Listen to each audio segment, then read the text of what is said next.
What is good with y'all, man? J-Rock here, back with another reaction video, and we got more Larry freaking Bird. For this one, we got NBA Legends reveal Larry Bird 25 minutes of untold victim stories. I'm not really sure what that means, but I'm intrigued. It's Larry Bird, and it's been a crazy run so far learning about this brother. So let's get straight into it. Actually, y'all subscribe. Like if you are new, join this journey with me. Let's get it. Okay. The goal against him wasn't just a match. It was an ordeal. Oh. Y'all better get this old man off me. Oh. Whoa. See, I've heard a lot of Larry talking. We about to get into Larry actually getting physical too when it comes to these stories. I'm here for it. I'm sorry. You any way I want to. Night after night, opponents found themselves on the receiving end of something far more personal than a loss.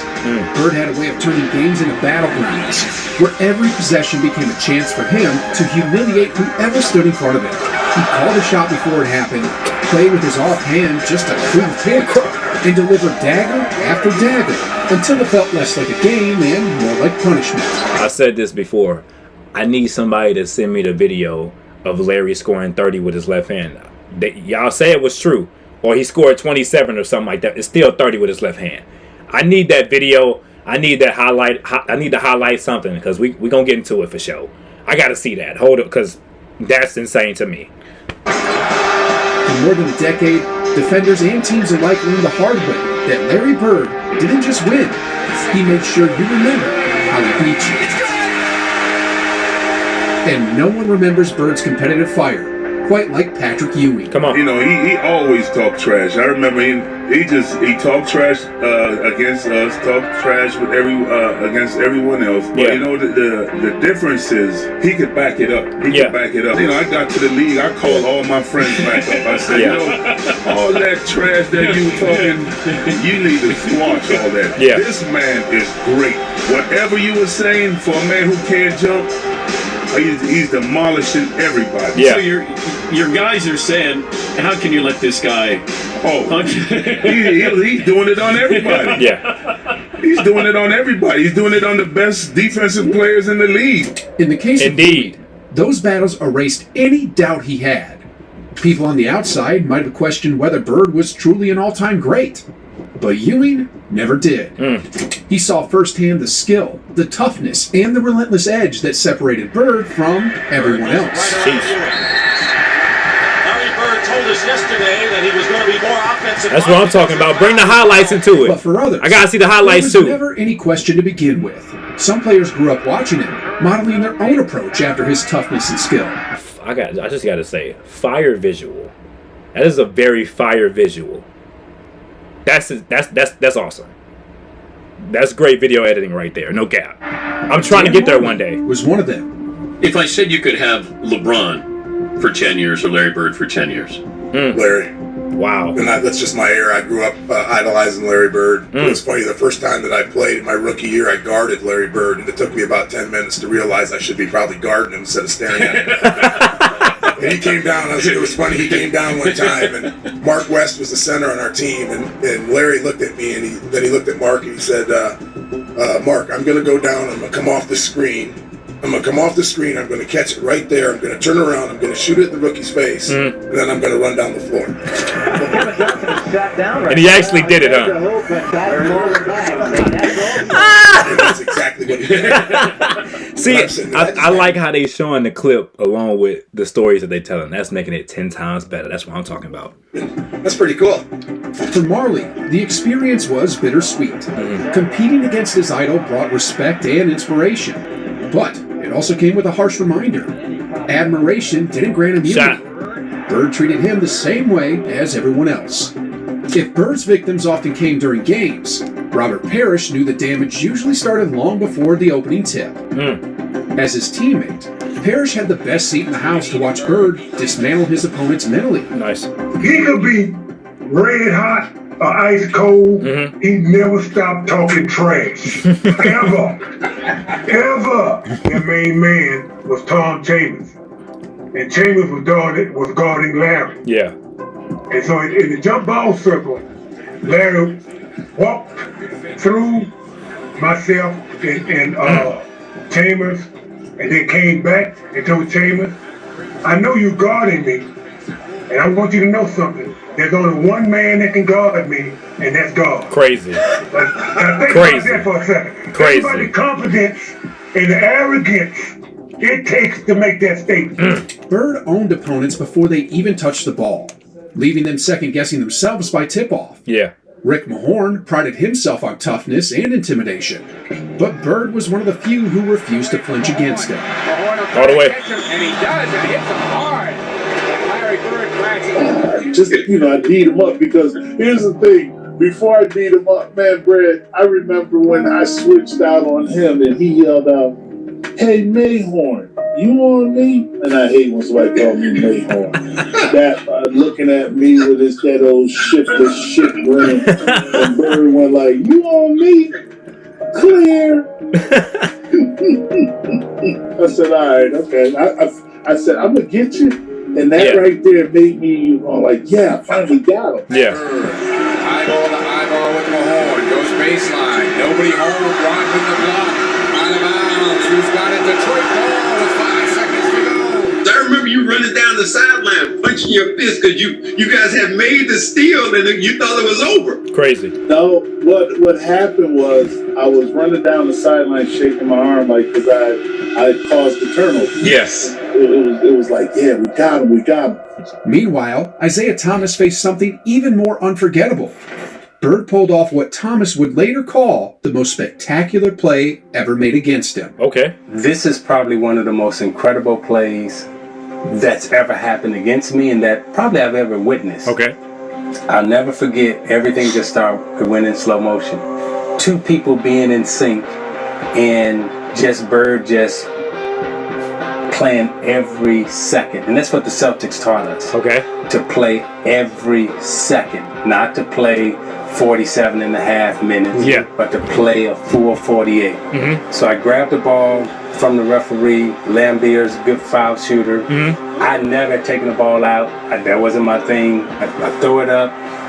Bird sneaks in. Okay. I didn't even see him. But the thing I remember the most is that Joker.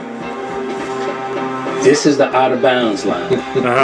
That Joker caught the ball, and in my mind, I'm like, okay, he going out of bounds. Yeah. That dude did this. Like a ballerina, right? Yeah. And if you go back and you watch the play, that dude is on his toes. Yeah. The baseline is right up under his toes. This is fire. And in my mind, he must have stood there for about 5 seconds because everything was going in slow motion in my mind, right? And it's like, I'm like, and then it's a strange moment. I'm like, damn, how you doing that? No, it is. Here's a disparity in the call. They're going to give Let me see to it. Detroit. Bird steals it. Crazy. Johnson, layup, Boston. 1 second left. That's wild. That's wild. That's wild. Detroit timeout. And this is what I'm here for, bro. I love when brothers share the story of like what exactly happened, and then the freaking video shows the clip that the person is explaining about. That is so peak to me. This video is awesome. This video is great. I ain't gonna lie, because it shows you along with the storytelling of it, which makes it like 10 times more like even crazier as you're just watching it as a viewer or something like that. So yeah, we're here with it. Thank you. I needed this. This is lit. This is absolutely lit. Look at the crowd. 1 second remaining. Look at that crowd, man. Oh my gosh. They look mad. And then DJ, out of nowhere, right? They are so in tune. They are so in sync. He catches Bird hits him. He catches the basketball, lay it up. Yeah. Tough.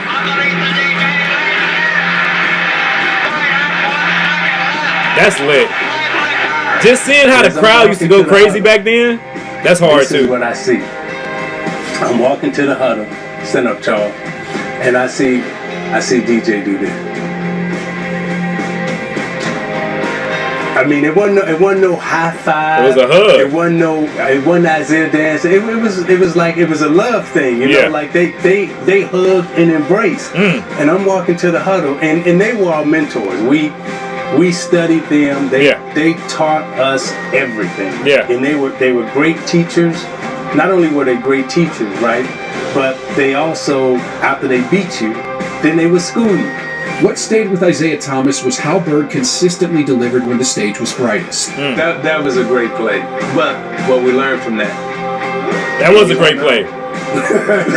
He had his tippy toes out of bounds, bruh. Out of bounds. It's always 48 minutes. He had his tippy toes was out, like almost out of bounds. Now, Gary Payton was a master of trash talk, a player who prided himself on breaking opponents mentally. Yet, when he crossed paths with Bird, he found himself facing someone who could talk and back it up even better. Yeah, who was the one guy? You're like, all right, I respect his mouth. Was it Jordan? Ooh, Larry Bird. Larry? By far. Yeah. Larry Bird. Larry Bird will tell you where he wanted to go. He'll shoot it in your face. He'll tell you, I'll give you a Christmas present. Open up his jumper. And then he tell you, listen, one time we was playing in the Boston Garden, and Xavier McDaniel was guarding, and him and Xavier got into it, because how Xavier was. And Xavier kept getting at him, and he said, you know what? I'm gonna hit 3-4 jumpers in a row all net. If I don't do it, you know what I'm saying? It's gonna be a problem, and I'm gonna make sure I'm gonna do it. And next thing you know, they were blowing us out, and he went out, and all of a sudden Xavier was still in the game, and we still had it. Casey Jones still has had us in the game. Yeah. And next thing you know, I look up at the shot clock, and Larry Bird coming back in. Xavier was guarding. So he tells Xavier, hold on, I'm getting ball. I said, I know, I'm gonna be waiting. Oh. Yeah, he said, I'm gonna get it right here. I'm gonna shoot it right in your face. Why, but Bird has the basketball.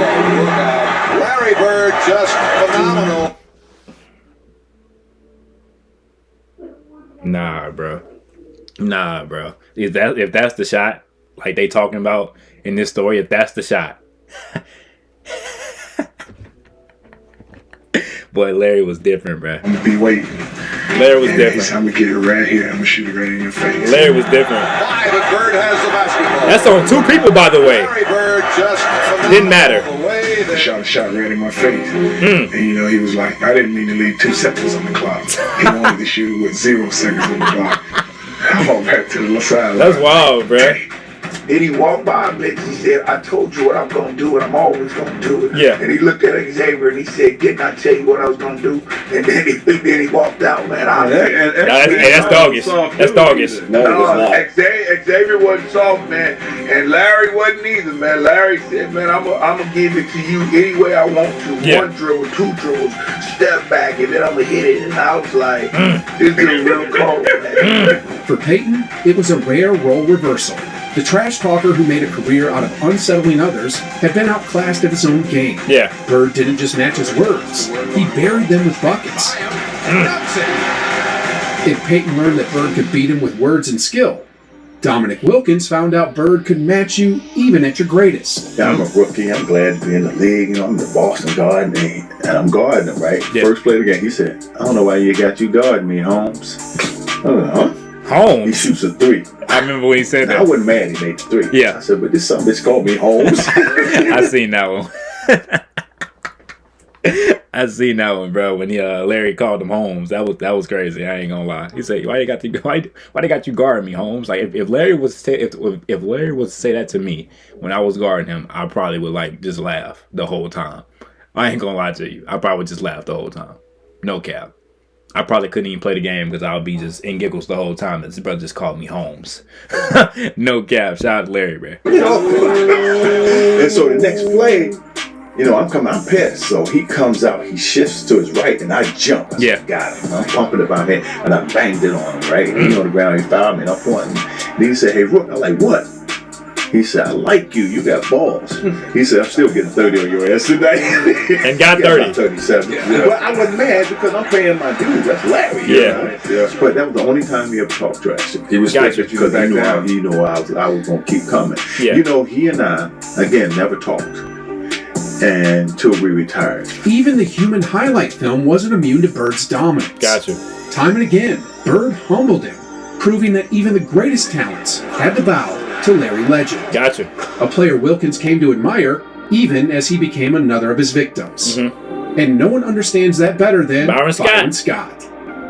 Larry Bird, to me, it was so much fun playing against him because he talked so much shit. Well, what he hit you? What's something simple he hit you with? He hit you with you jump high, but you don't jump that high. You can't hit this. He hit you with, listen, guys, don't worry about the play. I'm gonna go right over here, catch it, and shoot it in y'all face, and ain't a damn thing y'all can do about it. And he did it. I think Larry's like main like strength when it came to him playing basketball was just the psychological just like effect that he could just impose on his defenders or people that's guarding him. You know what I'm saying? Because he went against guys that were more physical, probably could jump higher. But I ain't gonna lie, with Larry, if he thought that he could get you up here, he got you already. And he did that with a lot of guys that was trying to guard him or trying to make it seem like they was the best in the league. No. Let me get in your head real quick, let you know, hey, this is different over here. This is far by just different over here. That was his strength. You know, so I remember the 30 for 30 we was talking about, you know, the rivalry between the Lakers and Celtics. Right. And I remember talking about it. Talked a whole lot of shit, but I guess it ain't shit talking if you backing it up. Right. I'm just he was backing it up. Right. You know, right. You just talking. That was one of the greatest things I loved about him, and the fact that the story goes that when he played against Denver, they had a guy named John Hansley. You remember John Hansley? No. 6'7", Notre Dame guy, white guy, really good defender, right? Yeah. Okay. They put him on Larry, and Larry was weighing his ass out. Larry would run by the bench and tell Doug Moe, who was the coach, get him off me. That's disrespectful. Crazy. Look, that's disrespectful. Crazy. Yeah. What's disrespectful? He said, disrespectful for y'all to put a white guy on me. Crazy. Put a black guy on me. Put a black guy on me. That's wild. That's why he gives Coop so much. He still says to this day, Coop is the best defender he's ever played against.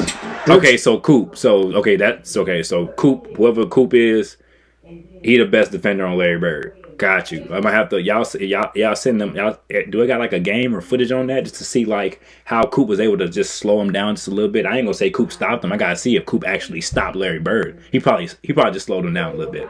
He probably just slowed him down. But if y'all got any footage on that, y'all let me know. If y'all got anything to say about that, y'all drop it in the comment section below. So the best defender on Larry Bird was Coop. All right. So maybe I need to watch more Coop highlights just to see. No cap. Bird's confidence was unshakable. His movements precise, and his presence overwhelming. Larry weaving his way. Byron Scott showed us Bird through the lens of the Lakers' rivalry, but Charles Barkley and Danny Ainge saw another side, like the night Bird and Dr. J went at it on the hardwood. Oh, my boy grabbed his neck. What we doing, boy? Bird must have said something wicked for a brother to grab that brother's neck like that. Bird must have had to say something crazy. What? I need to know what he said. I didn't know what he said, bro. Because that's the first time I've seen somebody just like go for Larry Bird as far as like physicality wise. Like, I didn't know what Bird said. I ain't gonna lie. Byron Scott showed us Bird through the I didn't know what that brother rivalry, said. But Charles Barkley and Danny Ainge saw another side. I didn't know what he said. Bird and Dr. J went at just it grab that brother's neck, bro. He throwing punches at Bird. What the freak? He's like, Charles, y'all better get this old man off me. Wow. I'm telling you. And he's just roasting Doc. Yeah. He's like, and this was Doc last year, I think. He was right there. It was either last year or the year before. Okay. He's killing Doc. And he's like, Chuck, I'm telling you for the last time, you better get over here because I'm going to kill this old man. Yeah. And it goes on up and down. And Larry's just killing him. And Doc had just had enough. Oh, and I just had they come together, and I just kind of grabbed Larry. I'm not even looking at Doc. Yeah. And the whole Bird retaliates. And Larry going right at him. Oh my God. Oh my gosh. Boy, you got like 4-5 brothers just grabbing Larry in all kind of different ways. Doc just throwing punches. Oh boy, the NBA used to get ruthless. The NBA used to get ruthless, boy. When I went back and looked at the tape, Doc was nailing his ass. I was just trying to pull guys apart. Yeah, but you know you can't grab one unless somebody grab you. And you grab him. I grabbed Larry because I didn't want him hitting Doc. Yeah. Nobody grabbed Doc. I know. Nobody. But you just said something. If I grab Doc and Larry started pummeling, I can't go back to Philly. That's true. Let's hear what Ainge had to say about the altercation. The big fight between him and Dr. J with Moses and we're holding him back and Dr. J was swinging. It was so uncharacteristic of Dr. J. As you guys know Dr. J, I mean, he's the nicest guy in the world. But Larry had scored like 35 on him like halfway through the third quarter. Yeah. He was just jogging back down the court and said, "Man, you need to retire." And it was just like Dr. J lost his mind, and that's where that story had started. So that's boy, Dr. J just throwing them jabs. He throwing them, bruh. Like this is last year, man. He got a youngin' just trying to come for him, and Larry Bird, rookie, like he ain't trying to hear all that. He ain't trying to hear all that talking. He just. Oh my goodness, boy! Larry was a different breed. Larry, knowing that this is probably his man last year, he old. He ain't the same based on like just his years in the league and stuff like that. So he just taking advantage of him stuff. And Doc wasn't having that, unfortunately. Crazy work. Boy, and Moses Malone takes Bird down. He's got him in a headlock. That's tough. An important ball game like this, and Bird still wants a piece of Jay. Barkley and Ainge revealed the raw edge of Larry Bird. That kind of trash talk by Bird cut deeper than punches. Yeah. And when it came to matchups, for Bernard King, nothing tested him more than guarding Larry Bird. Well, Bird, I couldn't defend Bird at all. Obviously we're matched up. You're guarding me. I like the honesty, man. I mean, if you know you couldn't guard him, you couldn't guard him. I like that. Yeah. And then I got to find Birds on the floor to switch over and defend him. Yeah. And Bird was the toughest player I've ever had to face. The guy is 6'10", I'm 6'7". He can pass over the top of me, put the ball on the floor. He's a great rebounder and obviously a great scorer. Yeah. And so Bird for me was the toughest matchup I ever had during the course of my career. Gotcha. Guarding Larry Bird was the ultimate test for King. Bird's combination of intelligence, anticipation, and relentless competitiveness made him the toughest challenge King ever faced. Yeah. A reminder that even the greatest scorers could be humbled by Bird. Few matchups left a lasting impression like going up against Larry Bird, and Craig Elo can attest to that. Okay. The one I really hated to guard was Larry Bird. Okay. He was not a nice guy. Matter of fact, there was one game in Cleveland where he was having a pretty rough first half, and in the old days in Cleveland, you walked off the court the same way at halftime, and I kind of puffed up on him and walked beside him and was like, "Yeah, you're 1 for 10." Oh. I was like, "That's defense." So he just kind of looked at. That's where you messed up at. You tried to flex on him with the defense that you was playing against him, and then you gonna try to tell it to him to his face? Really, Elo? You was ready for that, huh? I bet you wasn't ready for what happened afterwards. I mean, so there's 2 halves, and he came back out and hit about 10 in a row on me, and the last one was left-handed, and he asked me if my mother was watching because he wanted to embarrass me. So. Oh my! Then he asked him, was his mom watching? Bro, Bird, Larry. I get that the brother tried to come at you, but bro, you ain't have to do all that. Gonna make 10 shots straight, and then gonna ask him, is his mother watching? Because she should turn the TV off. Bird didn't play fair, man. Craig Elo walked away from those battles knowing Larry Bird was unlike anyone else. Wild. The way Larry backed up every word with ruthless execution left Elo with lasting respect. Crazy. Facing Larry Bird wasn't just another game. It kept Magic Johnson up at night. Oh, I bet. Even a player of his caliber knew that every matchup against Bird would not test only his skill, but nerves. Larry made me have sleepless nights, right? No, he did. He had me because I was scared to death that I knew he could beat me, right? Yeah. So that's what a great player does to you that you have to go up against. And not only was he great, the Celtics were great. Right. So, and I was the same way, hopefully, in his mind, when he went to sleep, thinking about me. Because I was thinking about him when I went to sleep. That was for sure. Do you now, in your heart, believe you're the better player?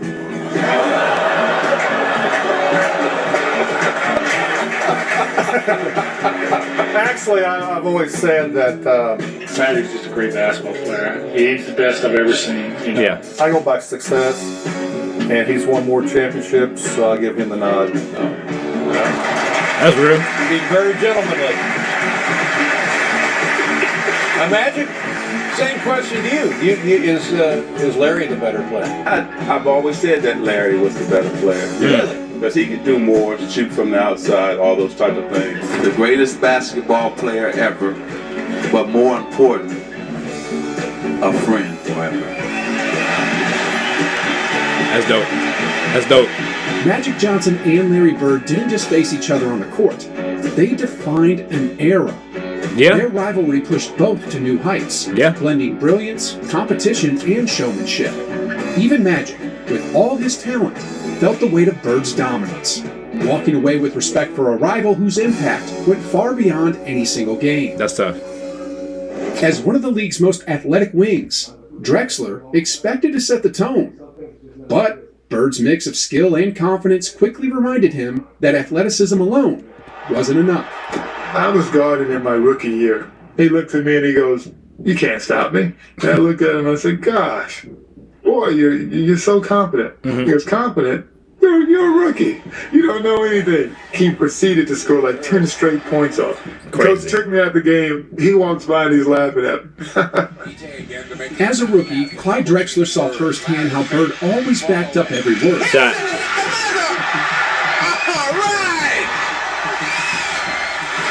The trash talk wasn't just noise, it was a promise, and Larry delivered by schooling him on the floor.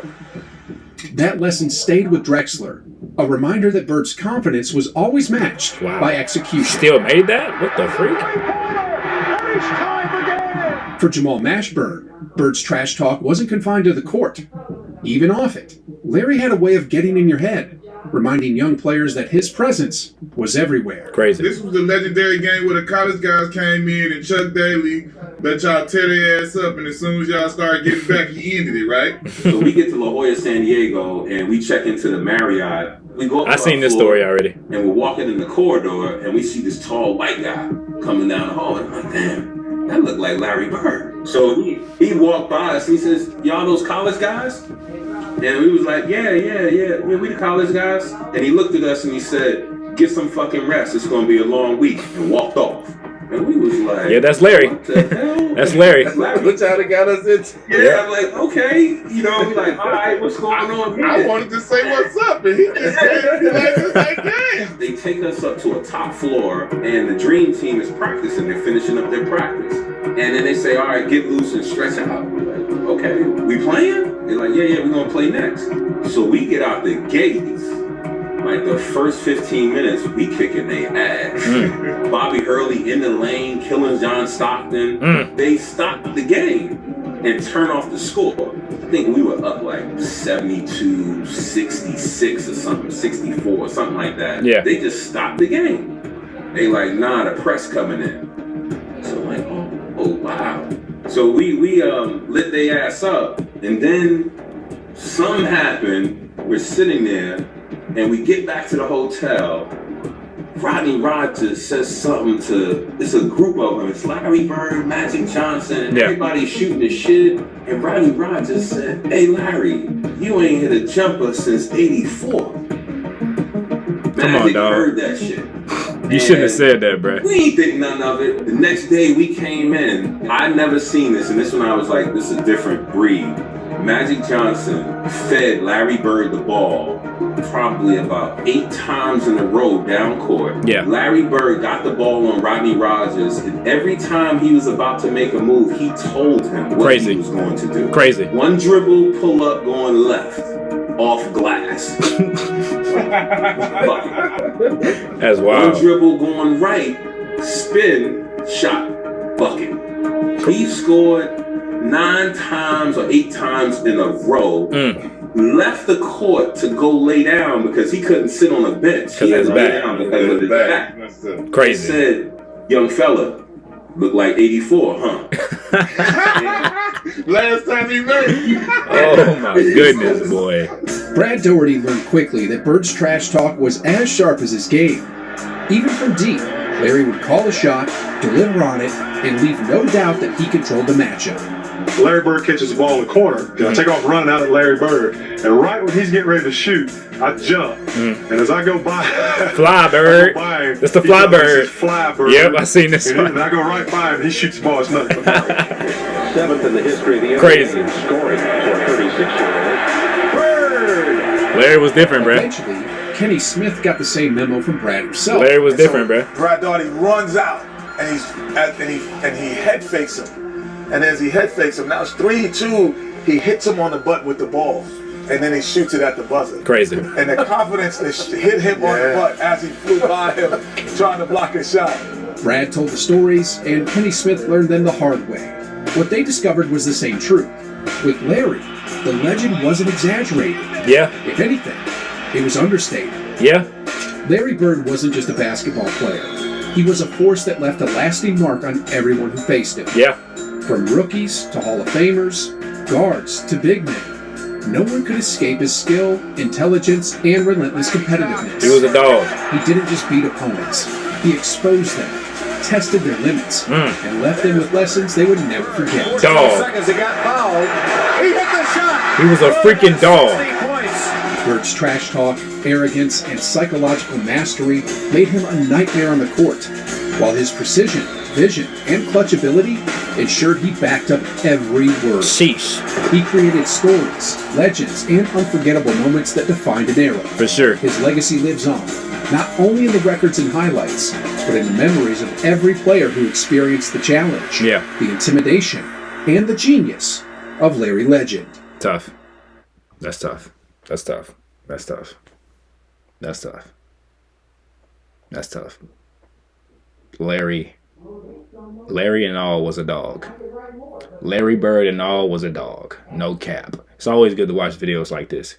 Because it's like, even though like, I like this video specifically because it showed more of like both sides of it. Like them telling the stories as well as what actually happened, like visual wise. That was freaking dope to me. Hope that y'all enjoyed. I ask that y'all subscribe. Like if you are new, join this journey with me. Y'all be good. Peace out. Love.